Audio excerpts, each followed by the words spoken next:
তোমরা এই বাড়িতে ঘুমাও কেমনি? আমার ক্যাশ 35,000 টাকা মানিব্যাগ সুদ ডাকায়।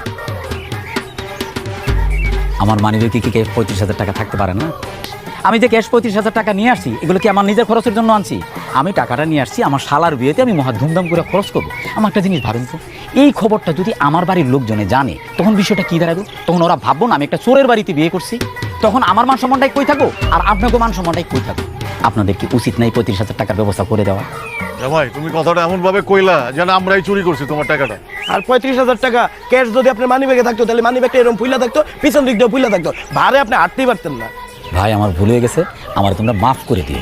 আমার মানিব্যাগে 35,000 না 35 টাকাও ছিল না।